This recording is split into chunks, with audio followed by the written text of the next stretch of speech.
Assalamualaikum warahmatullahi wabarakatuh. Alhamdulillahirabbil alamin.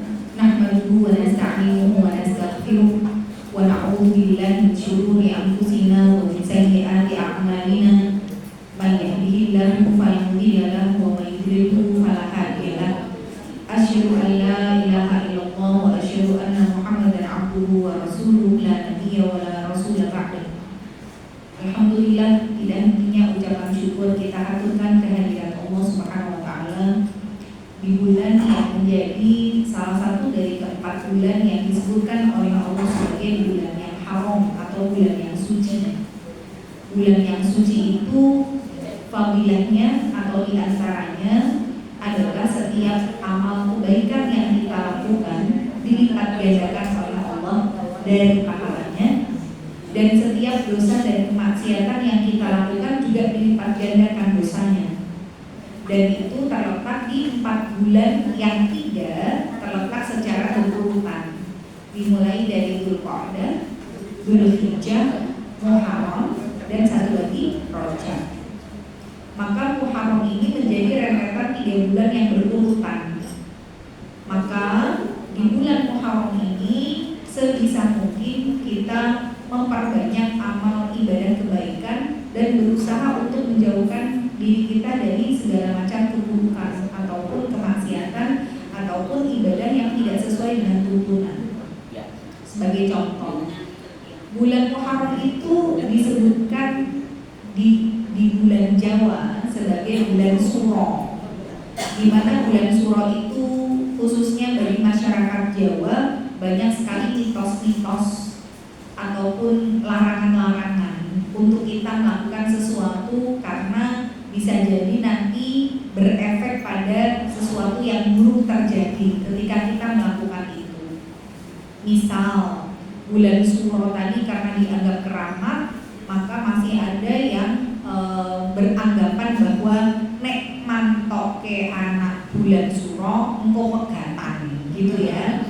Kalau nikahin anak bulan Suro nanti pernikahannya nggak langgeng, nanti kemudian terjadi keributan dan lain sebagainya. Bukan cuma itu, misalkan mulai bangun rumah di bulan Muharram nanti segala macam. Justru saya ingin ibu-ibu yang sudah mulai belajar itu jadi pioner dalam kebaikan.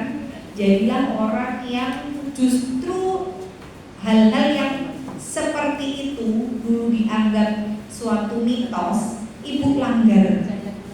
Buktikan kepada mereka semua bahwa di dalam Islam tidak ada hari buruk, nggak ada hari sial. Justru Muharram adalah bulan baik, bulan suci yang kalau kita niat ibadah kita dilipat gandakan pahalanya. Jadi nanti nek ibu mantu malah golek sing suro. Kenapa? Pertama, ibadah dilipat gandakan pahalanya. Kedua, gedung-gedung do suwung, ya. Rata-rata nggak ada yang mau nyewa. Jadi ibu justru malah enak karena banyak diskonnya, ya. Mulai dari gedung, MUA, catering gitu ya, rata-rata malah didiskon.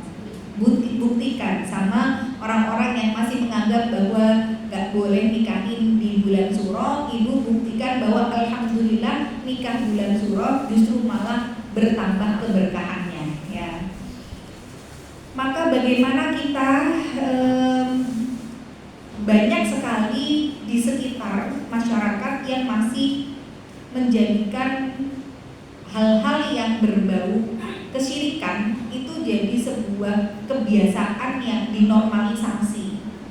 Misalkan pada saat prosesi satu suro itu ada kirap gitu ya, kemudian sampai berburu letongnya, kebun, dapat sandulet wae ngalake itu emas 1 kilo kan gitu ya. Ada orang yang beranggapan dapat berkahnya dengan dapat kotorannya. Maka kita yang sudah belajar jangan sampai yang namanya pintu kesyirikan itu kita buka sekecil apapun. Ibaratnya ibu nih sekarang kalau aku jane ya ora percaya, nek gur melok-melok nah gitu ya, cuma sekedar ikut-ikutan, sekedar pengen lihat, maka kalau sudah urusan kesyirikan itu tidak untuk dicoba. Ya, kesyirikan itu menjadi pembuka pintu pertama seseorang diwafatkan dalam keadaan su'ul khotimah. Na'udzubillah min dzalik.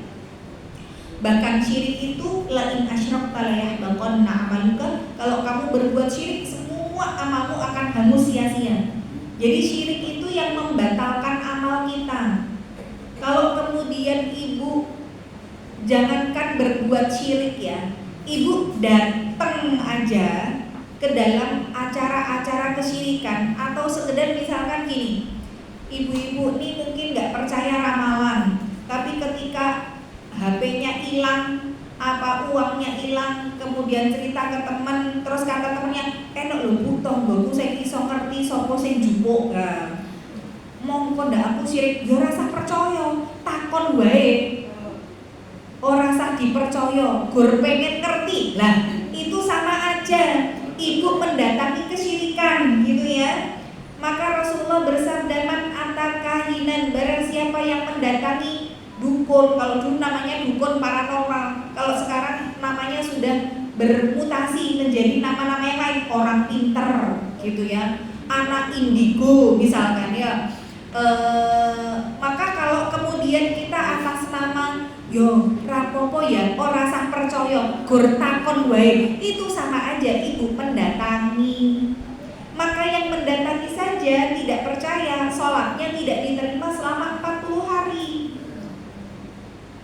Hati-hati bu, kita ini nggak mendatangi saja, sholat subuh kita tadi 2 rakaat belum tentu diterima sama Allah. Ibu tadi pagi sholat subuh 2 rakaat, belum tentu loh 2 rakaat khusyuk semuanya. Wong ibu wis kalian kuarep masa opo yo, engko blonjo opo wae, bar blonjo aku arep ngene, itu kepikiran di sholat subuh. Kalau kemudian ibu nggak mendatangi paranormal saja sholatnya belum tentu diterima, ini udah mendatangi sholatnya jelas tidak diterima 40 hari ya. Maka sebenarnya yang berat dalam hidup kita itu bukan beramal ibadah, tapi memastikan amal ibadah kita tidak bisa diterima sama Allah. Maka untuk beramal sesuai dengan tuntunan harus dibekali dengan ilmu. Karena ilmu kalau kemudian kalau ada orang yang beramal tanpa ilmu, ya amalnya jadi batil, jadi rusak. Cuma sekedar ikut-ikutan, nggak tahu dari mana dasarnya. Terus pokoknya biasanya gini, nanti amalnya jadi rusak kalau kayak begitu, karena itu tidak dibekali dengan ilmu. Makanya di dalam Islam itu amal ibadah kita baru diterima sama Allah kalau syaratnya terpenuhi. Nah, syarat diterima amal itu cuma 2. Satu, harus benar-benar ikhlas karena Allah. Yang kedua, harus sesuai dengan tuntunan Rasul. Jadi kalau disederhanakan kalimatnya, niatnya baik, caranya bener. Orang niatnya tok sing apik, carane salah, nggak bisa jadi amal kebaikan. Carane bener, niatnya elek, ya padha wae. Jadi 2 ini saling berkorelasi, saling berhubungan gitu ya. Maka kalau 2 ini sudah terpenuhi, maka barulah disebut sebagai amal soleh. Nah, jadi kita ini dalam beribadah harus bisa dipastikan, aku sholat, aku puasa, aku zakat, aku sedekah, itu ikhlas karena Allah atau enggak. Jangan sampai tercampur dengan kepengen dunia, tercampur dengan pujian manusia. Aku tak sedekah yo. Lah ngopo tumben sedekah? Oh anakku ki lho urung entuk jodoh. Yo aku sedekah kena anakku enteng jodoh nih. Nah itu berarti sedekahnya bukan karena Allah. Maka bisa jadi ketika kita meniatkan amal ibadah kita buat dunia, ternyata benar sama Allah dikabulkan, tapi itu bukan pertanda bahwa amal kita diterima. Maka nanti kalau di hadapan Allah kemudian kita nagih, ya Allah, aku dulu loh sedekah, aku dulu loh puasa, aku dulu loh sholat malam. Allah akan balik tanya ke kita, lah dulu ibu sedekahnya niatnya apa? Kan niatnya biar anaknya entek jodoh, kan udah dapat oh jodohnya anaknya, ya udah yang diniatkan itu dapatnya itu. Tapi pahala di sisi Allah ya tidak dapat karena niatnya bukan untuk Allah. Ibu dulu sholawat banyak-banyak, niatnya apa? Oh iya, aku nyolawati omah, nyolawati mobil, kan sekarang banyak itu. Apa-apa disolawatin aja dulu, kan begitu. Lihat kepengen apa? Allahumma sholli ala Muhammad, Allahumma sholli ala Muhammad. Maka sholawat yang kita lakukan, walaupun dari lafadznya benar Allahumma sholli ala Muhammad, tapi niatnya salah, niatnya bukan karena Allah, ya gak diterima jadi pahala. Maka ikhlas niat karena Allah itu benar-benar memurnikan bahwa ibadah kita buat Allah tok. Maka kalau sudah buat Allah tok, kadang memang Bu, hasilnya itu tidak kita terima balasannya di dunia. Karena orang itu dalam masalah balasan kebaikan ada 4. 1, ada orang yang ibadah, beramal, tapi di dunia dibales, di akhirat dibales. Jadi balasannya dunia akhirat itu yang kita pengen.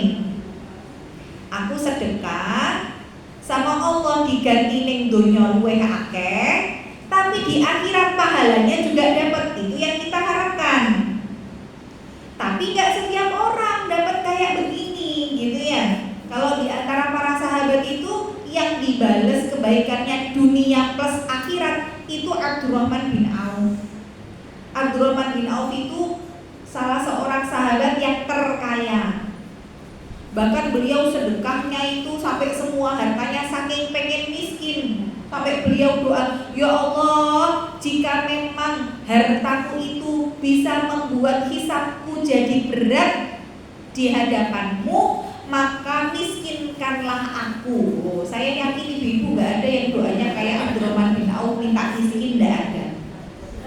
Ya, saking takutnya nanti hisabnya berat. Yo kayak orang misalkan belanja, ibu belanja ke pasar, ke swalayan, nek belanjaane akeh, nek kasir kan suwe Bu. Iya kan? Ya karena harus di scan satu. Tapi nek belanjane sithik kan yo cepet. Sama Bu. Perjalanan kita menghadap Allah itu kalau hartanya banyak ya akan memberatkan kita. Maka saya ingatkan ya, ada perkataan ulama Bu, barang yang kita miliki itu kalau 40 hari tidak kepake itu akan memberatkan hisab. 40 hari Bu patokannya. Jadi ibu-ibu nek duwe sendal sing ora kanggo wis 40 dina, kuwi hisabe abot Bu. Mungkin ibu punya zaman muda klambi manten sing saiki ya wis ra dienggo. Nek dikek wong eman-eman misalkan ya, atau mungkin ibu punya sepatu jenggel, padahal sekarang kemana-mana lebih seneng pakai swallow. Sendal jepit timbange sendal jenggel, suka kejeglek gitu ya, takut jatuh gitu. Tapi ibu mau ngasih ke orang eman-eman, aku jadi seneng jane, gitu ya. Maka perputaran barang kita itu nggak boleh lebih dari 40 hari sebenarnya. Kenapa? Hisabnya yang bakalan memberatkan, bukan nggak dihisab loh ya. Karena hisab itu Bu, semua yang kita dapatkan dengan cara yang halal dan digunakan untuk kebaikan itu dihisab. Jadi ibu nih cari harta, cari rezeki, caranya halal, digunakan untuk kebaikan, nah itu dihisab. Lah kalau ada orang yang mencarinya dengan cara yang haram gimana? Itu nggak pakai hisab Bu, langsung plung neraka. sumbernya sudah dari sesuatu yang haram. Ataupun ada orang yang dapatnya dengan cara yang halal tapi digunakan untuk yang haram, berjudi misalkan ya, maka ya nggak dihisap itu, langsung plung neraka. Berarti ibu dapat dengan cara yang baik, digunakan untuk yang baik, itu dihisap. Maka sebenarnya kalau ibu pengen hisapnya diringankan, kembalikan dulu semuanya ke ibadah. Contoh nih, ibu duwe klambi seragaman PKK, opo seragaman among tamu, jagong kancane. Kalau ibu pertama pakai baju seragam among tamu gonjagong, itu ya dihisap. Tapi akan lebih ringan ketika ibu pakai baju baru terus dibuat sholat dulu. Akan lebih ringan kalau itu untuk ibadah dulu, ya meskipun nanti buat jagong. Tapi pertama nih gue sholat sik gitu, pakailah buat sholat sunnah kayak di rumah gitu ya. Maka nanti ketika Allah tanya, kita punya jawaban, ya Allah, klambimu akeh men gitu ya, hisapnya ki panjang iki klambi jagong dhewe, laku-laku dhewe, pengajian dhewe, PKK dhewe gitu ya. Maka kalau kita jadikan itu sebagai ibadah, kita bisa bilang sama Allah, ya Allah, iki kan dulu pertama aku pakai buat sholat. Nah itu nanti akan lebih ringan gitu ya. Nah jadi semakin banyak kita miliki harta, baju dan lain sebagainya, berarti hisapnya ya makin berat. Tapi ada orang yang ketika sedekahkan itu semua, ternyata Allah balas dengan kebaikan di dunia juga. Tapi di akhirat pahalanya juga tetap dapat. Nah ini namanya dibalas di dunia plus di akhirat. Tapi ada tipikal yang kedua Bu, dibalasnya di akhirat tok, di dunia enggak. Nah ini contoh kalau sahabat Abu Bakar As-Siddiq. Jadi Abu Bakar As-Siddiq itu sahabat yang banyak sedekah, tapi kita nggak pernah lihat bagaimana kekayaan Abu Bakar As-Siddiq karena memang sama Allah nggak dibalas di dunia. Bahkan pada saat beliau memerdekakan Bilal bin Rabah ya. Jadi Bilal bin Rabah itu saat itu menjadi budaknya dari Umayyah bin Khalaf. Kemudian ketika disiksa di bawah terik matahari dengan bertelanjang dada, kemudian ditinggi dengan batu besar, dan Bilal hanya mengatakan ahad, ahad, ahad gitu ya. Abu Bakar kemudian lewat karena tidak tega dengan Bilal, akhirnya nanya sama Umayyah, berapa harga budak ini kau jual? Maka kata Umayyah, kamu mau ngebeli budak ini? Budak ini tuh sebenarnya tidak ada harganya, kata dia. Tapi ya kalau sesama umat Muhammad mau membeli budak ini, baiklah, aku jual harganya 100.000 dinar. 1 dinar itu Bu, setara dengan 4,25 gram emas murni. Itu 1 dinar. Jadi nek sak gram rong yuto, berarti 1 dinar itu berapa? 4,25, berarti sekitar hampir 10 juta. Hampir 10 juta sak dinar. Oh itu harganya Bilal 1.000 dinar. Berarti 10 juta peng 1.000 kira Bu, 1 miliar. Harganya Bilal itu 1 miliar. Akhirnya Abu Bakar membayar 1 M kepada Umayyah bin Khalaf. Setelah dibayar 1 miliar nih, Umayyah terus ngejek, kamu beli budak yang sudah tidak berguna ini dengan harga yang mahal 1.000 dinar. Ini nek tak buang di tempat sampah aja, saking gak berharganya dia, gak ada yang mau mungut gitu kata Umayyah. Nah Abu Bakar tahu orang sombong itu kalau disombongi genti, jadi sombong kepada orang yang sombong itu sedekah. Umayyah bin Khalaf sombong tak, kamu beli budak 1.000 dinar, kelarangan. Iki tak buang gak ono sing mungut saking gak berharga gitu ya. Maka Abu Bakar paham ki wong sombong, bales wae sombong, kuwi sedekah gitu ya. Sombong kepada orang yang sombong itu sedekah.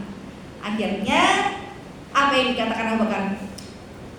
Kamu tadi kok ya cuma bilang harga budak ini 1.000 dinar.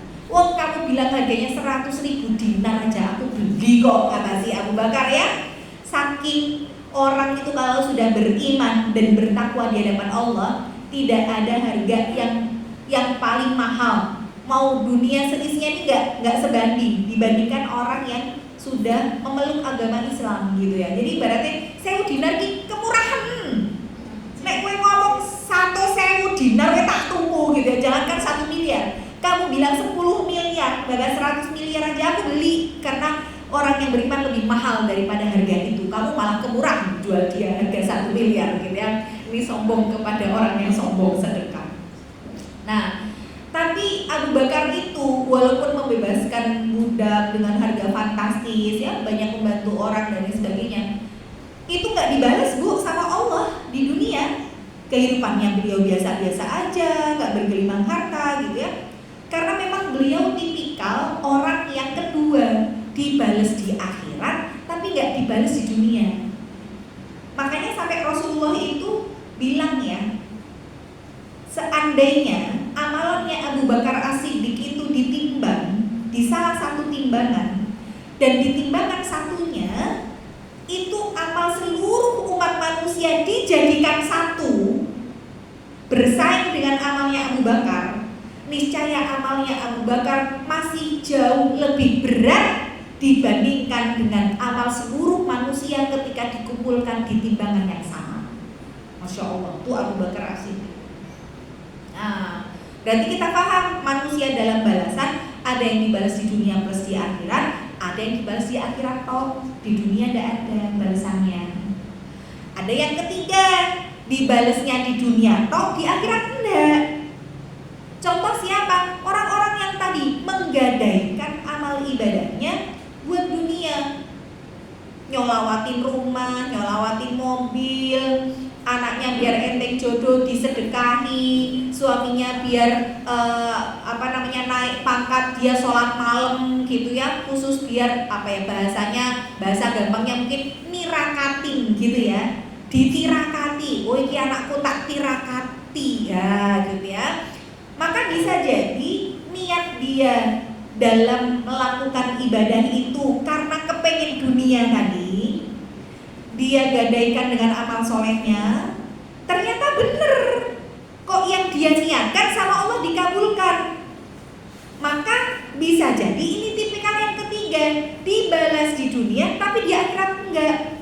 Di akhirat akhirnya muspro, akhirnya di akhirat kecewa. Loh, di sholatku, sedekahku, puasaku, sholawatku kok gak ono balesane? Ya Allah balikin ke kita. Lah dulu niatnya apa Bu? Niatnya kan pengen dunia toh, kan udah dikasih toh di dunia. Ya udah, itu yang diniatkan, itu yang didapatkan. Maka ini tipikal yang ketiga, manusia yang hanya dibalas di dunia saja tapi tidak di akhirat.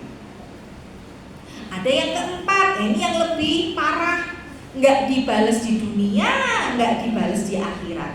Karena niatnya salah gitu ya, tapi ternyata yang dia niatkan pun sama Allah nggak diijabah. Misal beberapa tahun yang lalu memang ada ustadz yang kemana-mana itu selalu tagline-nya adalah sedekah, sedekah, sedekah gitu ya. Bahkan sedekahnya sampai sedekah ekstrim. Kalau kemudian kajian gitu ya, ibu-ibu, bapak-bapak yang pakai gelang, pakai kalung, pakai cincin gitu ya, hajatnya pengen apa, udah ditinggal semuanya di sini. Bahkan yang naik mobil kuncinya ditinggal gitu ya, yang ninggalin Avanza nanti pengen Pajero digantiin sama Allah berapa bulan lagi gitu ya. Jadi memang tagline-nya itu sedekah ekstrim gitu.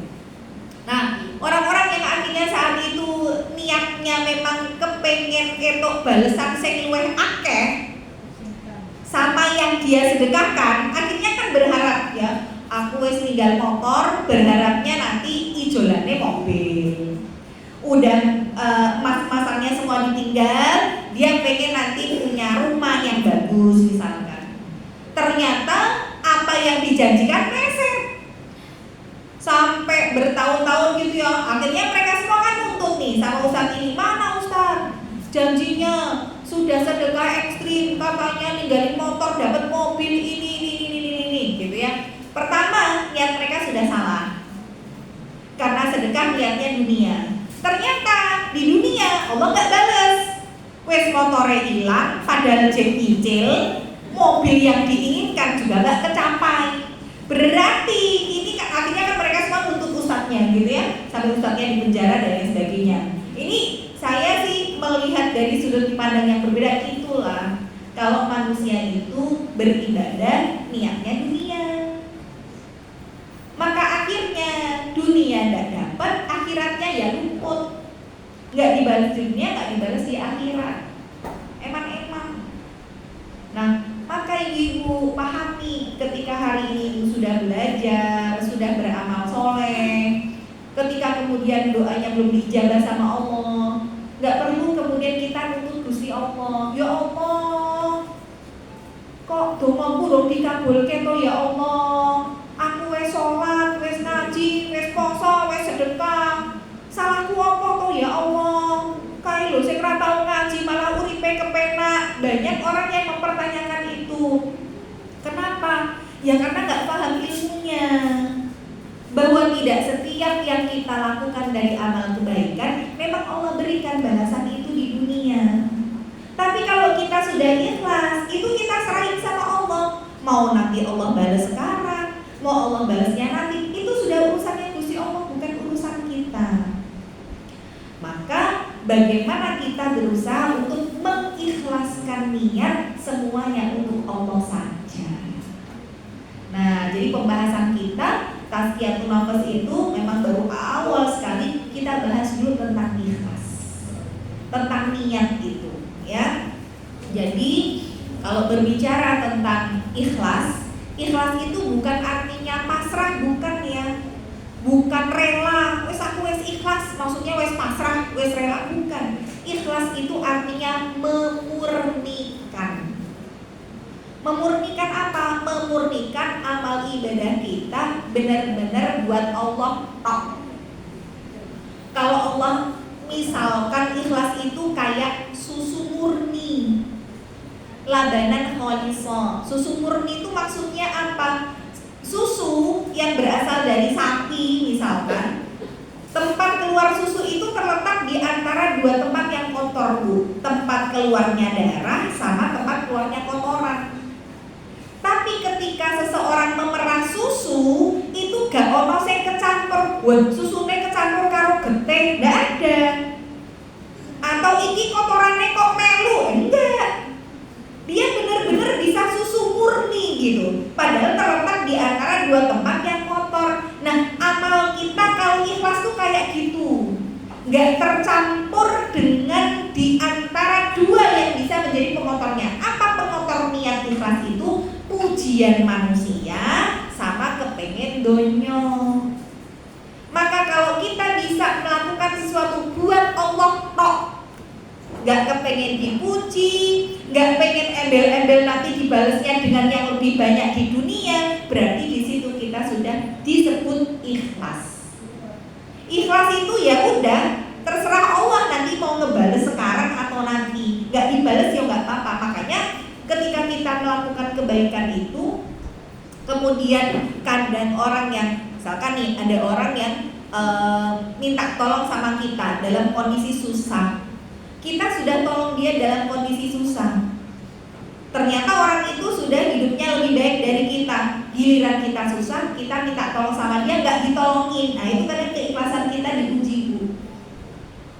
Maka kadang setan grogoti ikhlas kita dengan kita mungkin amal. Hati-hati ya kalau mungkin amal itu bisa berpotensi menggugurkan amal kita. Orang kelingan zaman demben, dia susah wae tak tulungi. Saiki aku njaluk tulung gitu ya. Hati-hati betul.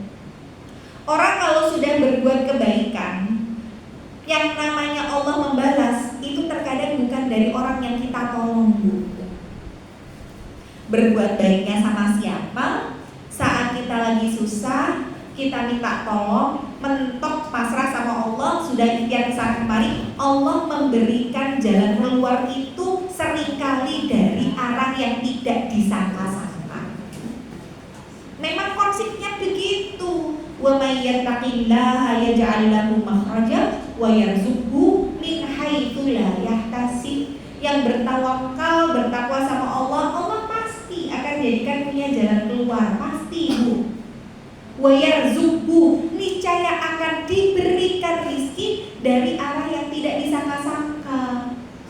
Tugas kita mengikhlaskan aja semua karena Allah. Biarkan nanti Allah yang bekerja untuk membalas kebaikan kita. Tapi kita minta sama Allah, ya Allah, kalau apa yang aku dapatkan dari kebaikan-kebaikan ini, mudah-mudahan bukan balasan kebaikan yang kau segerakan.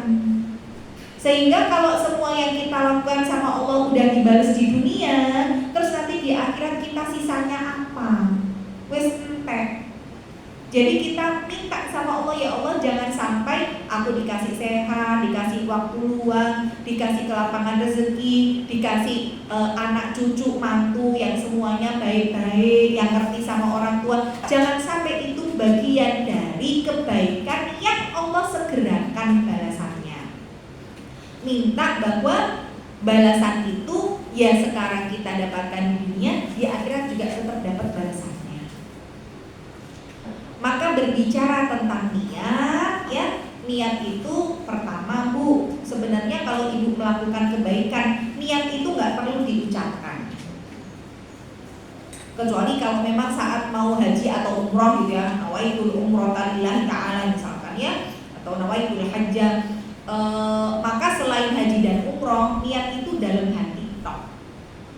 Lalu bagaimana dengan kebiasaan kita? Mungkin karena dulu ya diajarinya niat itu dibaca bareng-bareng. Misalkan ibu-ibu mau sholat terawih atau habis terawih sih biasanya kalau Ramadan gitu ya. Kemudian besoknya puasa. Dulu zaman kecil mungkin ngumpul di masjid terus baca niat bareng-bareng. Nawaitu shauma ghadin an adai gitu ya. Akhirnya itu terbawa mau sholat, mau wudhu, ya mau apapun nama itu dan lain sebagainya. Maka itu termasuk perbedaan pendapat di kalangan para ulama. Namun saya mengambil pendapat yang paling kuat atau pendapat jumhur itu mayoritas.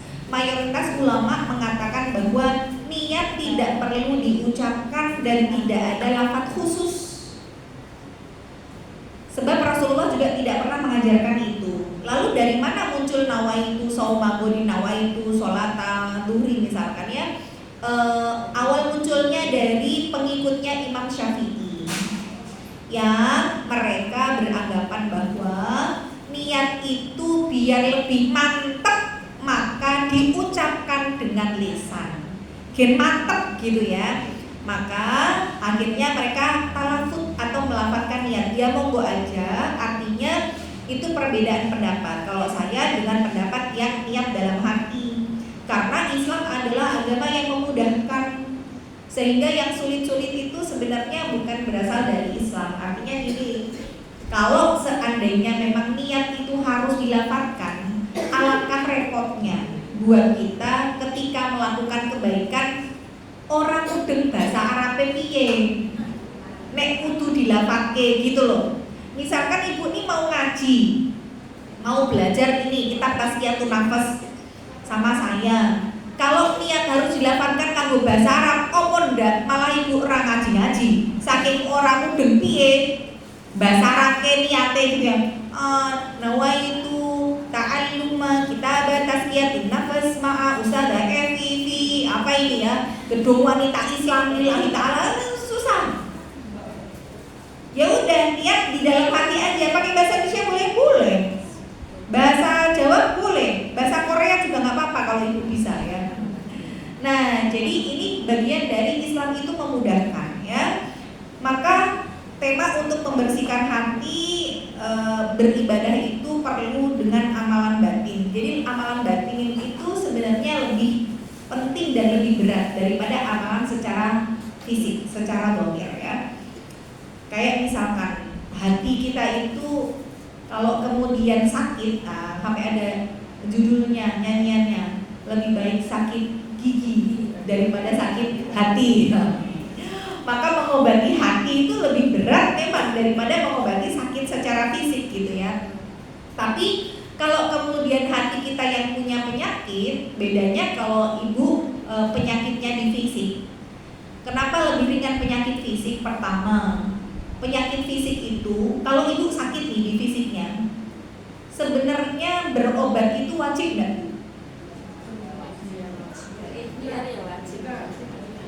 Berikhtiar itu wajib. Tapi apakah berikhtiar mencari kesembuhan adalah kewajiban? Jadi ini, apakah berobat itu wajib?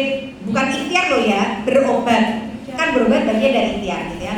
Apakah berobat itu wajib? Kalau ibu mengambil pendapat berobat itu wajib, berarti kalau nggak berobat itu dosa. Itu berarti kalau mengambil berobat adalah wajib. Kalau ibu beranggapan berobat itu sunnah, berarti kalau kita ke dokter minum obat dapat pahala. Tapi nggak ke dokter, nggak berobat, ya nggak dosa. Nah itu namanya berobat itu sunnah. Tapi kalau mubah tuh boleh ya. Ibu berobat boleh, nggak berobat boleh. Nggak minum obat nggak dosa, minum obat ya nggak dapat pahala. Kalau nggak diniatin ibadah gitu ya. Kalau semuanya diniatin ibadah ya dapat pahala gitu. Tapi kalau minum obat aja nggak diniatin pahala ya nggak diniatin ibadah ya nggak dapat pahala. Kira-kira ketika ibu sakit nih, berobat itu hukumnya apa? A wajib, B sunnah, C mubah. Ayo yang mana? Kalau wajib, ibu berarti kalau nggak berobat dosa. Kalau sunnah, ibu nih berobat dapat pahala, nggak berobat nggak apa-apa. Kalau mubah ya boleh aja, ibu berobat boleh, nggak berobat ya boleh. Sunnah aja. Ya, jadi kalau ulama berpendapat bahwa berobat itu hukumnya mubah saja. Boleh aja ya. Mana dalilnya? Nah, dalilnya itu ketika ada seorang wanita yang datang kepada Rasulullah, ya Rasulullah, aku itu sakit ayan, epilepsi. Ya kalau zaman sekarang epilepsi aja masih dianggap penyakit yang apa ya, nggak biasa gitu ya, langka, masih aib gitu loh penyakit ayan itu. Apalagi zaman Rasul yang belum ada pengobatan. Kemudian perempuan ini datang, ya Rasul, tolong doakan aku biar aku sembuh dari penyakitku. Nah, berarti kan wanita ini tuh ikhtiar minta didoain sembuh kepada Rasul. Dan Rasul saat itu memberikan opsi. Karena kan doanya Rasul mustajab ya, kata Rasulullah, mana yang kamu pilih? Aku doakan kamu dan kamu akan sembuh. Atau pilihan yang kedua, kamu bersabar dengan sakitmu dan Allah akan gantikan pahala kesabaranmu dengan surga. Tapi kalau pilihan yang kedua, berarti sembuh gak Bu? Enggak. Tak dongake mari, apa kowe ora mari, sabar wae, ning engko balasanmu surga. Nek ibu mungkin pilihan yang ketiga, pengennya yo mari, ning yo surga gitu ya. Ini Rasul tidak memberikan opsi ketiga, Bu. Ayo pilih sembuh apa enggak sembuh gitu ya. Sembuh ya bisa aja didoain, enggak sembuh nanti surga loh balasannya. Kira-kira wanita itu pilih yang mana? Yang kedua. Kalau ibu pilih apa? Ibu waktu seminggu ora mari-mari. Itu aja ya Allah, wis tak ombeni iki ora mari gitu ya. Ibu kira-kira pilih batuk terus selamanya tapi dapat surga apa pilih mari? Loh, pilih mari ning surga gitu ya. Nah, jadi perempuan ini ketika diberikan pilihan, maka beliau mengatakan, baiklah ya Rasul, kalau gitu aku akan bersabar terhadap sakitku karena aku berharap aku mendapatkan surga. Berarti ya udah, berarti mah nggak sembuh gitu ya. Akhirnya wanita itu kembali ke rumahnya. Namun di tengah perjalanan balik lagi, ya Rasul, boleh nggak minta satu aja, aku didoain. Apa itu? Tolong nanti kalau penyakit ayanku sewaktu-waktu kambuh, mintakan sama Allah jangan sampai auratku tersingkap. Karena aku gak kepengen dalam keadaan aku tidak sadar ada auratku yang terlihat oleh orang lain. Masya Allah. Ini orang dalam keadaan gak sadar aja masih mikirin auratnya ojo nganti ketok. Saiki wong sing sadar aurate malah diumbar-umbarkan begitu ya. Sekarang itu Bu, paha wanita sama paha ayam, mahalan paha ayam. Lho paha ayam sing diglepungi kayak Bu, KFC abal-abal. Yang harganya mungkin 5.000, 7.000 gitu ya. Itu lebih mahal daripada paha wanita. Kenapa? Si si ayam itu kalau kita mau lihat pahanya, dia dalam keadaan hidup, oh kita didudul Bu. Ya, kita ngejar ayam, ayo ayam tak lihat pahamu. Wah, kata ayam, oh dia nggak mau. Enak aja aku hidup, kamu mau lihat pahamu. Langkahi dulu mayatku, kan gitu ya bahasanya. Berarti kita ini baru bisa melihat paha ayam, kan sampai ayam mempertaruhkan nyawanya, sampai mati akan mempertahankan kehormatanku gitu ya. Tapi wanita-wanita sekarang malah diumbar-umbar gratis, ya kan gitu ya.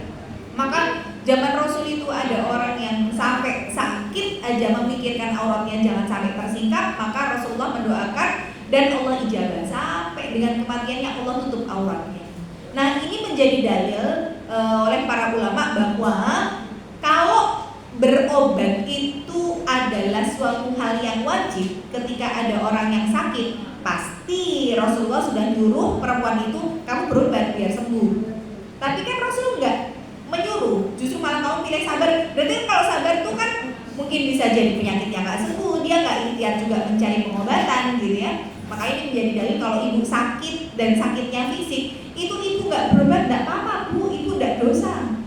Ibu nggak mau minum obat nggak masalah, ya. Nah, dan sakit di fisik itu, ketika ibu biarkan dan ibu berharap sama Allah pahala kesabaran, maka sakit ibu bisa menjadi sarana penggugur dosa. Makanya saya ingin ibu tuh merubah pola pikir dengan mengatakan misalkan nih ada orang yang meninggal dunia, kemudian kadang ada orang yang sakitnya tuh cuma bentar tok. Misalkan pagi ngeluh sakit, siang nggak ada. Kita ini pikirannya, ya Allah, alhamdulillah lorone ora suwi yo. Esok mlebu omah sakit, siang udah nggak ada. Kadang pola pikir kita menganggap bahwa orang tuh kalau sakitnya sebentar terus nggak ada, itu bagian dari sesuatu yang enak. Padahal bisa jadi ada orang yang ketika sakitnya sudah dalam keadaan lama, justru malah semakin banyak dosa yang digugurkan. Karena sakit itu kan penggugur dosa. Maka kita justru khawatir loh Bu dari kematian yang mendadak. Nek ada pilihan, mungkin saya lebih memilih untuk diwafatkan setelah sakit lama. Karena ketika nek sakit lama, awak dewe kan iso apa ya Bu, punya ragu-ragu gitu loh. Bisa ancang-ancang, ya Allah iki aku loro iki gitu ya. Tapi kalau kemudian mendadak, bisa jadi kita dalam keadaan gak siap, ibu sehat, buger kayak gini, naudzubillah. Terus tiba-tiba kematiannya mendadak ketabrak dan sebagainya, langsung meninggal dunia, kita kan gak punya persiapan amal. Maka jangan menganggap bahwa orang yang sakitnya lama itu seolah-olah kayak ya Allah mesake yo, uripe lorone suwi banget, kok yo ora mati-mati ya. Padahal bisa jadi itu salah satu cara Allah untuk menggugurkan dosanya yang banyak, dikasih sakit yang lama. Sehingga nanti menghadap Allah sudah dalam keadaan bersih, kan begitu. Makanya kalau ada orang yang sakit kan kita doanya diantaranya adalah la ba'sa tohurun insyaallah, kan gitu ya. Tohur itu bersih, suci, saking ya Allah sudah gugurkan dengan sakitnya itu. Nah jadi ketika kemudian fisik yang sakit itu sebenarnya lebih ringan daripada hati yang sakit. Karena fisik yang sakit bisa menggugurkan dosa, kita tidak diperintahkan untuk mencari pengobatan gitu ya. Bahkan ketika kita biarkan pun, ya kita nggak dosa kalau membiarkan fisik kita sakit gitu ya, nggak apa-apa. Ini sarana penggugur dosa. Makanya ada salah satu sahabat Sa'ad bin Abi Waqqas kalau tidak salah. Beliau itu orang yang doanya diijabah langsung sama Allah. Bahkan Bu, beliau itu kalau berdoa lagi ngangkat tangan, belum juga tangannya turun, doanya harus dikabulkan. Itu Sa'ad bin Abi Waqqas. Ibu wis ngomong ini terus berbulan-bulan gitu ya, belum dikabulkan, bertahun-tahun belum dikabulkan. Beliau begini, belum juga begini, itu udah dikabulkan. Sampai suatu ketika beliau sakit. Sakitnya itu udah lama banget, sudah bertahun-tahun. Kata keponakannya, wahai pamanku, engkau itu kan orang yang diijabah doanya sama Allah. Gampang bagi engkau ketika sakit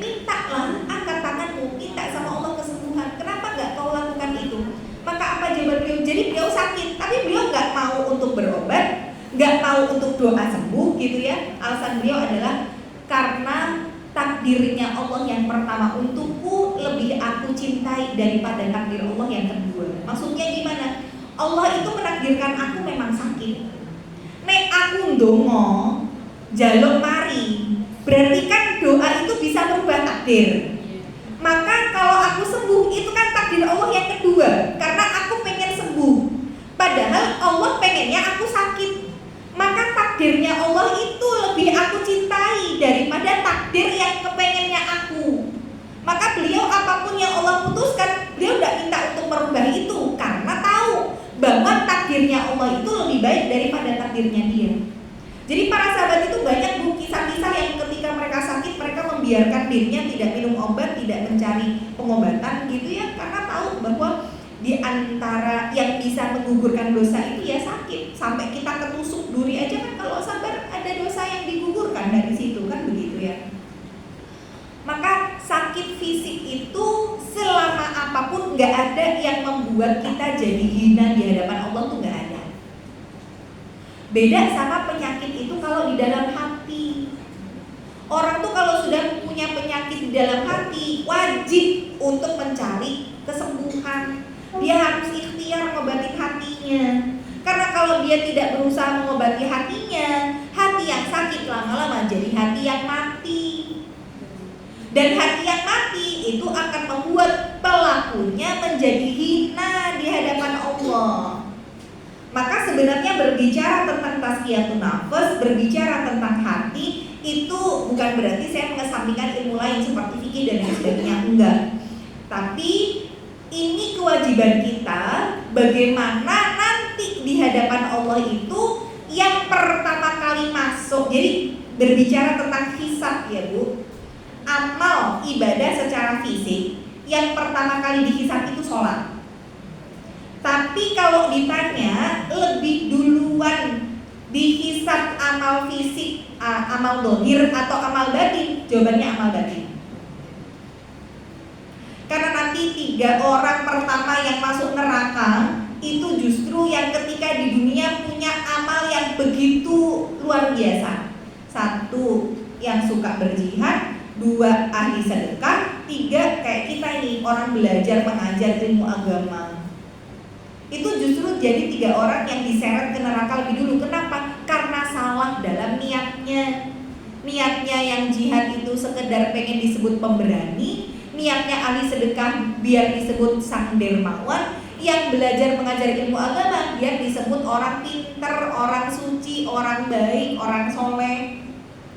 Maka dari amalan dohir dan amalan batin, ternyata batin itu menempati urutan pertama. Orang kemudian masuk surga, bukan amal secara fisik. Makanya nanti perjalanan menuju surga itu kan panjang ya. Saya singkatkan aja. Nanti kita tuh setelah meniti sirat, jembatan itu yang kemudian seperti satu rambut dibelah 7 dengan di bawahnya neraka yang menyala-nyala. Nah, orang yang berhasil meniti sirat itu di ujung sirat namanya adalah kontoroh. Nah, kontoroh itu bisa dibilang kayak seberangnya itu sudah surga. Nah, di kontoroh ini kita dipertemukan nanti sama Rasul. Jadi orang yang pertama kali melewati sirat kan nanti Rasul. Kemudian di kontoroh itu beliau menunggu kita.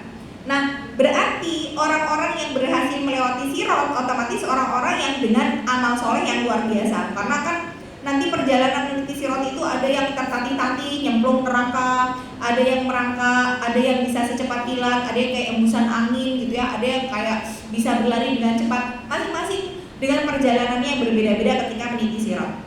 Berarti yang berhasil meniti sirat mereka dengan amalan soleh yang luar biasa.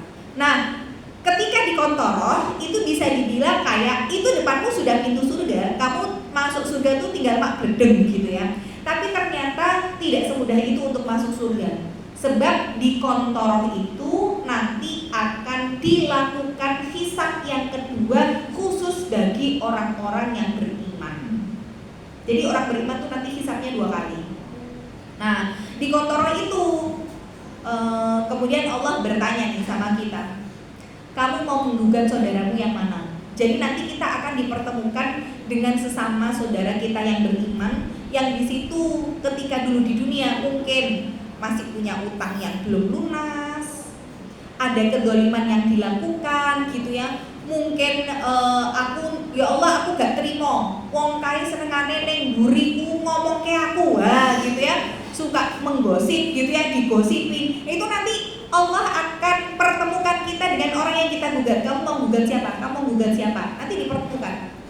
Nah, karena tidak ada pembayaran dengan uang, dinar dan dirham, maka pembayaran itu dengan amal soleh. Makanya Rasulullah kemudian sabdakan, nanti atadruna manil muflis, kata Rasulullah, kalian tahu nggak siapa orang yang bangkrut itu? Kata para sahabat, mala dinar wala dirham ya Rasulullah, yang nggak punya uang dinar sama dirham ya Rasul. Kata Rasul, enggak. Tapi yang bangkrut itu adalah mereka yang datang dengan membawa pahala sebesar gunung Tihamah. Jadi gunung Tihamah itu kayak gunung Uhud, gede banget. Pahalanya itu segede gunung. Tapi ternyata di dunia fakot syatama hada, dia sukanya mencela ini, dia ngefitnah ini, dia gosipin ini, gitu ya. Kalau sekarang bukan cuma ngomongin, tapi ketikan jarinya, nyindir neng status, nyindir neng grup, gitu ya. Kadang kalau sudah elan di grup, akhirnya yang sakit hati keluar dari grup itu saya dapati banyak itu dari para orang-orang yang sudah belajar, gitu ya. Karena nggak bisa jaga kata-katanya, sikapnya, ketika ditegur, bu kok jenengan kayak ngene pesake lho ibu kayak lo rati nganti metu saka grup. Ya ora apa-apa ta, sing penting kan niatku apik. Nah, itu hati-hati. Kenapa saya bahas syarat amal soleh itu cuma 2, niat baik, caranya benar. Jadi kita nggak bisa menormalisasi, yang penting kan niatku apik, niate apik, nek carane salah ya nggak bisa jadi amal kebaikan. Maka itu nanti semua ada pertanggungjawabannya. Ketika kemudian sampai di kontoroh tadi gitu ya, kemudian orang yang menggugat sama tergugat tadi saling dipertemukan, karena sudah tidak ada pembayar dengan dinar dan dirham, maka amal solehlah yang kemudian digunakan untuk membayar itu. Maka ketika amal solehnya sudah habis, bayari orang yang difitnah, didolimi, digosipi, disindir gitu ya, utang tidak dilunasi padahal sebenarnya dia mampu, maka ketika tidak ada lagi amal soleh yang bisa untuk membayar itu, maka dosa dari orang yang didolimi itu ditimpakan kepada orang yang mendolimi ini, sehingga dia ketoin bahwa amal sing kuwake banget entek, tidak bersisa. Inilah yang disebut dengan muflis atau bangkrut. Muflis ya, muflis itu muflis, bangkrut ya, MUFLIS. Nah itu kalau tulisan bahasa Indonesianya ya. Maka orang itu sudah dalam keadaan penyesalan yang sangat besar. Ibaratnya, ya Allah, arep mlebu surga lho, garek maknyuk. Tapi karena tadi amalnya akhirnya habis gitu ya, maka akhirnya ujung-ujungnya dia ke neraka. Nah makanya Allah kemudian sampaikan bagaimana di hari akhir itu, yauma la yanfa'u malun wala banun illa man atallaha biqalbin salim. Hari tidak ada bermanfaat harta dan anak keturunan kita kecuali yang datang kepada Allah dengan hati yang selamat, hati yang bersih. Makanya pentingnya kita mentazkiyah nafas, membersihkan, mensucikan diri kita ya. Dan ini jadi urusan kita. Kita tidak diperintahkan untuk jadi hakim buat tahu hatinya orang lain. Oh nek berdasarkan catatanku, wong kuwi ora ikhlas. Lah itu kita nggak dituntut untuk melihat amalnya orang. Jadi kalau kemudian kita melakukan sesuatu, pokoknya urusan kita sama Allah. Kalau misalkan ngelihat ada orang, kayak ngaji sithik posting, orang ikhlas kuwi, misalkan gitu. Gini Bu, kalau kita menjadi orang yang melihat orang lain ketika beramal kok disiarkan, mungkin diposting fotonya gitu ya, mungkin dia ngomongin, kita harus bisa melihat dengan hati yang bersih, berhusnudzon bahwa mungkin dia melakukan itu niatnya memang untuk dakwah, untuk syiar, supaya orang termotivasi untuk berbuat kebaikan. Masalah hati dia ikhlas atau enggak, apakah pengen dipuji atau enggak, itu urusan dia sama Allah. Bukan tugas kita menghakimi dari postingannya, gitu ya. Jadi kalau kita sebagai orang yang melihat, itu seperti itu. Tapi kalau kita jadi pelaku, usahakan jangan melakukan sesuatu yang bisa berpotensi untuk menimbulkan dhon atau prasangka bagi orang lain. Kalau niatnya ibu syiar boleh nggak? Boleh. Tapi sekali lagi, setan itu nggak akan tinggal diam buat membiarkan kita bisa melakukan amal soleh ikhlas. Maka dia akan menggerogoti. Begitu ada orang yang bilang, wah ibu satu ini memang pancen TOP BGT, wah, top banget gitu ya. Langsung Budi si Raya, wah aku ya, gitu ya. Akhirnya ya rontok amal ibadah kita karena terbentik dengan pujian manusia. Atau mungkin kita tidak ujub. Jadi kalau bangga diri itu namanya ujub. Pengen dilihat orang tuh namanya riya. Atau kita nggak pengen riya, nggak pengen dilihat, tapi sum'ah tuh pengen didengar. Contoh nih, orang nggak ngelihat ibadah kita, tapi kita ingin memperdengarkan ibadah kita sama orang yang nggak ngelihat ibadah kita. Misal, ibu kemarin puasa Tasu'a, Asyura, terus nyambung sama Ayamul Bid, misalkan gitu ya, 13, 14, 15, pengajian disuguh makanan, yang lain sambil minum teh, sambil makan gitu ya. Ibu karena puasa, ketika ngelihat sampingnya makan, sebenarnya ibu nggak pengen makan. Tapi dalam hati, kok yo ora ono sing nakoki aku toyo. Kok aku ora mangan ngopo? Aku ki ora pengen buka, neng aku pengen ditakoni. Loh ada. Orang nggak tahu sebenarnya dia puasa, dia nggak bisa lihat, tapi dia pengen memperdengarkan orang nek dia poso. Lah nek aku ditakoni, kadang orang mancing nih, biar orang nanya tuh dia mancing. Enak bu makanannya, misalkan gitu ya. Colok misalkan gitu ya. Ya enak nih makanannya.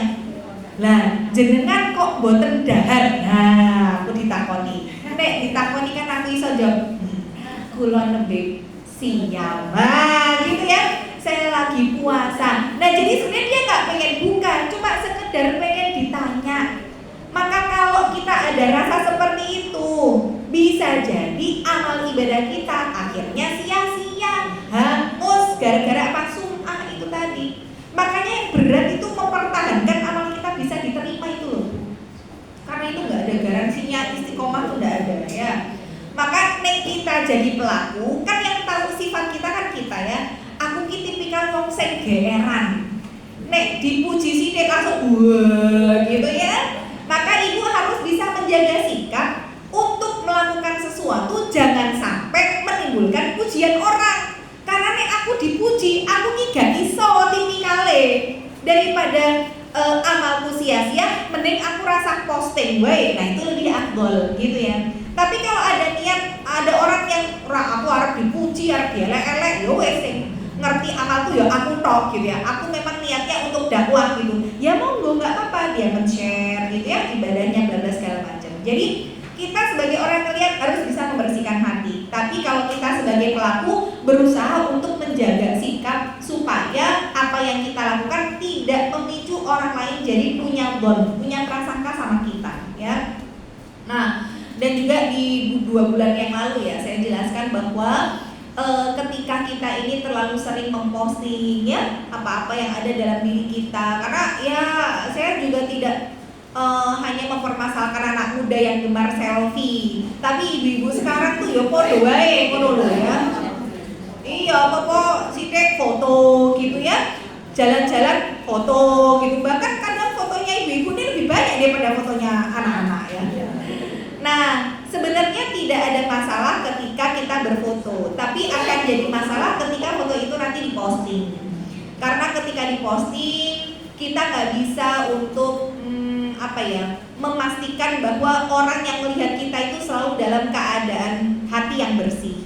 Bisa jadi ketika melihat postingan kita, orang dalam hati, Allah, ngono wae diposting. Nah, maka dari sesuatu sesuatu yang dia lihat dari pandangan mata, kemudian menimbulkan rasa tidak suka, itu bisa berimbas menjadi ain, menjadi sesuatu yang negatif dari diri kita gitu ya. Jadi kok ibu habis posting foto ning status WA, kok mulai awake rasane kok abot, sirahe kok cekot-cekot gitu ya, itu bisa jadi kena ain. Bisa jadi, karena ain itu Bu, kata Rasulullah, banyak dari umatku yang meninggalnya karena ain. Ain itu bisa berpotensi sampai kematian.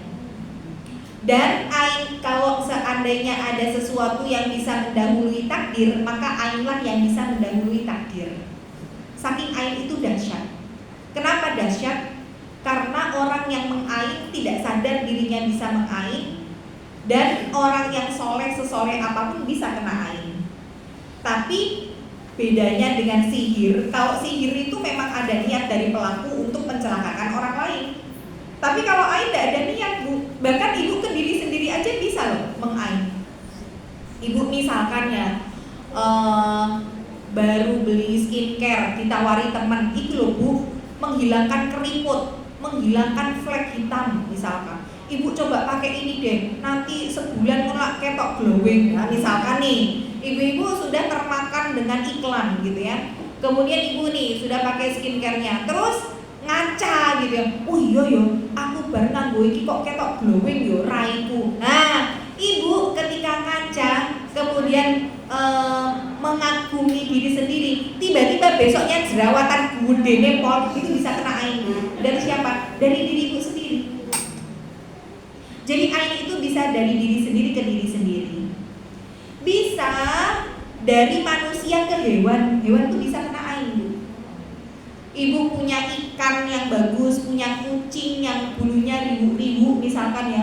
Ada teman datang, kucingku tek api men bulunya ribu-ribu, dia pulang besoknya bulunya rontok, itu kena ain Bu. Bahkan bukan cuma ke hewan, ke tanaman aja bisa Bu. Ibu punya tanaman subur, gede-gede, terus ada teman, kok iso gede men godhong iki nganggo apa? Tiba-tiba besoknya layu tuh tanaman, itu juga bisa kena ain. Makanya saya sarankan kepada ibu-ibu, terutama yang udah jadi simbah-simbah, biasanya lebih sayang ke cucu sih daripada ke anak. Kadang setiap tingkah laku pola si cucu itu kan diabadikan, difoto, direkam gitu ya, terus dijadikan status. Wah, putuku umur setahun ini so ngene lucune gitu. Tiba-tiba nanti cucunya malam rewel, badannya panas, itu bisa kena ain. Bahaya, sampai bisa berakibat pada kematian. Jadi ain itu memang bentuknya seperti apa nggak ngerti. Maksudnya nggak bisa terdeteksi. Karena memang kalau dari segi medis penyakitnya ada. Misalkan kayak ada yang berupa kanker. Yang pernah ada jamaah saya itu meninggal dunia. Awal mulanya masih umur 29 tahun. Kanker. Ketika sampai akhirnya meninggal, jadi sudah di kanker payudara, sudah dioperasi, sudah diangkat, sudah kemo, sudah dinyatakan bersih, terus ada lagi dan sebagainya sampai meninggal dunia.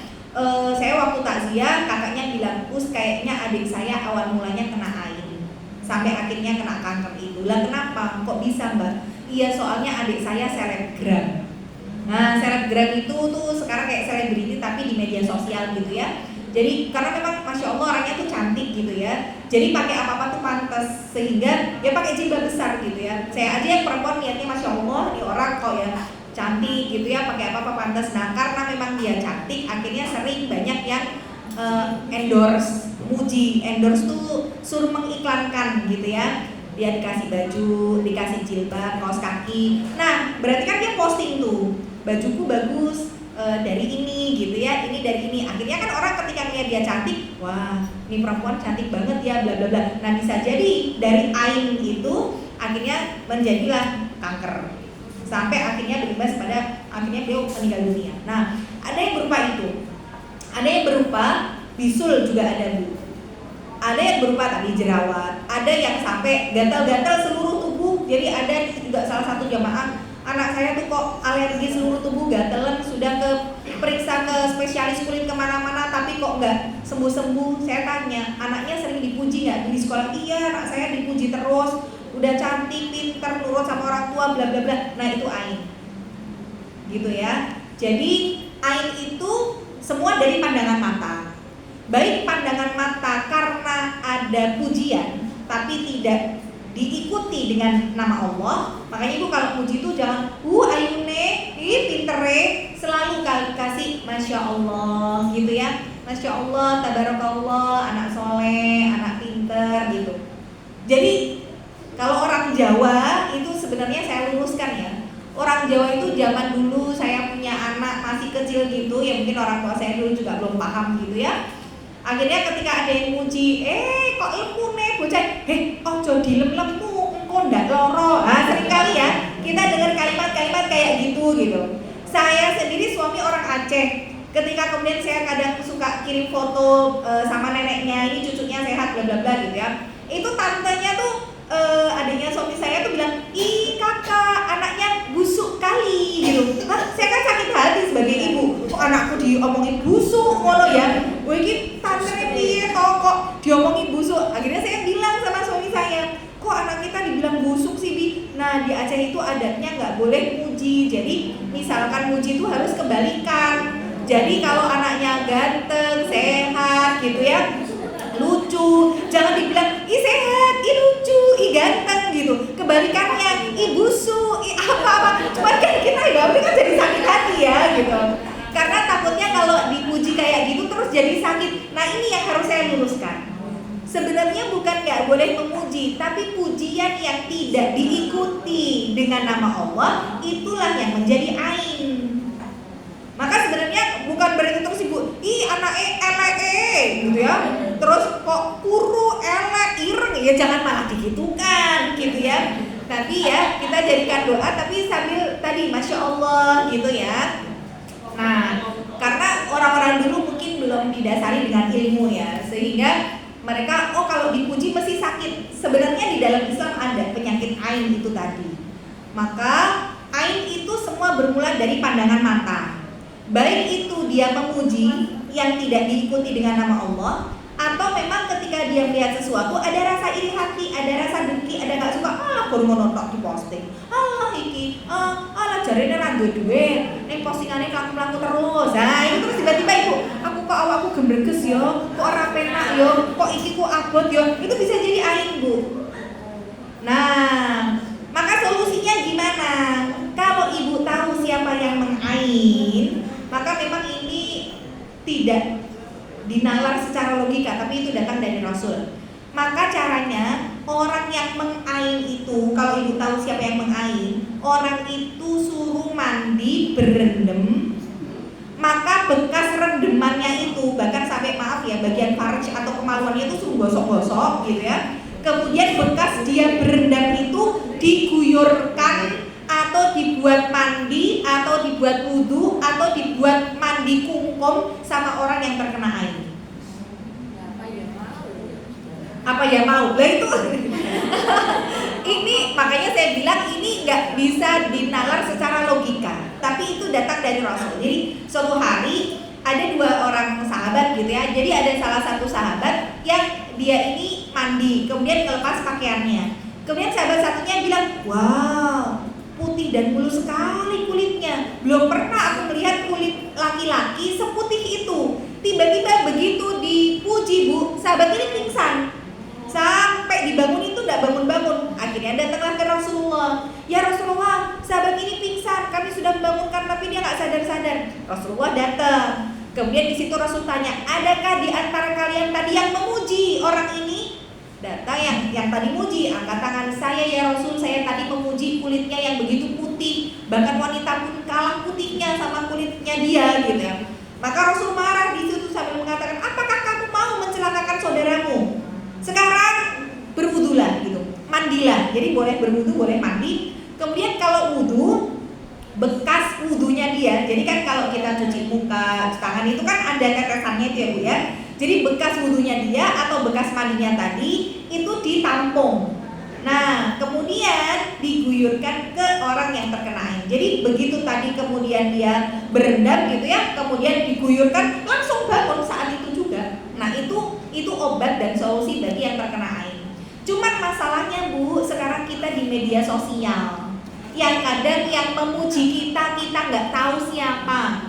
Ibu bar posting neng status WA koncone 300 wong misalkan ya, tiba-tiba ibu awake ora kepenak, terus ibu update status lagi, ayo barangku nek mau posting foto kok awakku ra penak, sopo nek mau sing muji aku.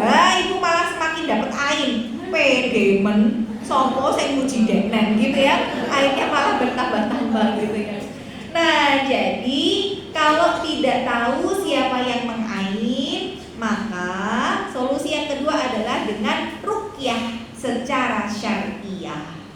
Jadi di ruqyah ya, boleh ruqyah mandiri. Kalau saya lebih menyarankan memang ruqyah mandiri ya, daripada kita minta diruqyah sama orang. Kenapa? Karena minta diruqyah sama orang itu nanti walaupun boleh, tapi menghilangkan kesempatan masuk surga tanpa hisab. Karena setiap dari diri kita tuh punya kesempatan masuk surga tanpa hisab. Nah, kalau ibu minta diruqyah, itu kesempatannya hilang. Bukan berarti nggak masuk surga loh ya. Kenapa kok kesempatannya hilang? Karena orang yang minta diruqyah itu kan sebenarnya kalau minta tolong sama Allah. Lah kita kalau minta tolong kan juga sama Allah. Lah bisa sama-sama minta langsung ke Allah, ngopo kowe dadak belok sik ning menungso. Sing menungso kuwi yo njaluk tulunge karo Gusti Allah gitu loh. Karena kita minta tolong sama manusia, padahal manusia itu minta sama Allah dan kita juga bisa langsung ke Allah, maka itu pertanda bahwa tauhid kita kepada Allah tidak sempurna. Karena masih menganggap bahwa jaluk tulung karo menungso wae lah, padahal iso langsung. Nah, ya, wasilah, tawasul. Walaupun sebenarnya tawasul dengan orang soleh yang masih hidup boleh, gitu ya. Cuman itu ya konsekuensinya menghilangkan kesempatan masuk surga tanpa hisab. Maka nanti kalau misalkan ada kesempatan, kemudian bisa dilaksanakan, insya Allah dan saya bisa ajarkan ibu-ibu ruqyah secara mandiri, gitu ya. Biar nanti ruqyah itu bukan cuma buat orang kesurupan atau kemasukan setan, bukan ya, tapi juga buat ain tadi bisa, ataupun misalkan ibu sakit di bagian mana ya, di bagian kepala, bagian apa, itu nanti diruqyah sendiri saja, dan juga bisa ruqyah pakai metode air. Nah, nanti kalau ada kesempatan saya ajarin ruqyah pakai air mineral gini ya, sehingga nanti air yang sudah diruqyah ini bisa fungsinya 3. 1 diminum, yang kedua dioles ke bagian yang sakit, yang ketiga kalau kita merasa rumah kita banyak gangguan gitu ya, bisa jadi ada orang yang nggak suka terus ngirim sihir, karena di antara sihir itu salah satunya Bu, banyak cicak di rumah kita. Karena cicak itu bagian dari bala tentaranya dukun. Jadi kalau cicaknya banyak banget, itu berarti rumah kita disihir. Ada yang nggak suka. Tapi kalau masih batas normal ya suka apa-apa gitu ya. Ataupun hewan-hewan melata kayak kalajengking, terus kaki 1000, itu kalau banyak tuh di rumah kita, itu juga salah satu tanda indikasi. Maka kalau memang di rumah kita, ibu nih kalau di rumah, kalau di luar nggak ketemu sama suami tuh kayaknya kangen, tapi nek di rumah baru ketemu bentar kok nesu-nesu, ribut, baik rumah tangganya kok berantem terus, bisa jadi memang ada sesuatu. Nah, maka dengan air ruqyah tadi diantaranya selain diminum, dioles, bisa dipercikan ke bagian rumah, karena bisa jadi gangguannya ada di rumah tadi. Nah, itu diantara fungsi air ruqyah ya, dan juga bisa tadi buat penyakit ain tadi ya. Nah, makanya saya sampaikan bahwa ibu-ibu kalau jadi pelaku, maksudnya jadi kita nih mau memposting, harus dipikirkan ke depannya. Ini memicu ain atau enggak, amalku bakalan jadi rontok enggak, kalau aku dipuji, itu harus dipikirkan. Tapi kalau kita menjadi orang yang melihat orang lain memposting, harus dengan hati yang bersih gitu ya, karena mungkin niatnya dia syiar, mungkin dia memang niatnya apa-apa gitu. Jadi harus selalu dalam kondisi hati yang bersih ya, mengikhlaskan semuanya untuk Allah saja. Tentu pembahasan ini masih sangat panjang gitu ya, saya baru sampaikan di awal supaya ibu paham dulu nih materi kita seperti apa. Jadi saya lebih ngobok-ngobok hati gitu lah ya. Baru permulaan, betul ya, kita baru 2 kali pertemuan dan saya belum bahas secara detail yang di buku ya, biar ibu tahu dulu prolognya sampai nanti masuk materi seperti apa gitu ya. Itu saja ibu-ibu, karena sudah 11.20 ya, ternyata 1 jam lebih tausiahnya. Semoga bisa bermanfaat. Barakallahu fikum. Wabillahi taufiq wal hidayah. Wassalamualaikum warahmatullahi wabarakatuh.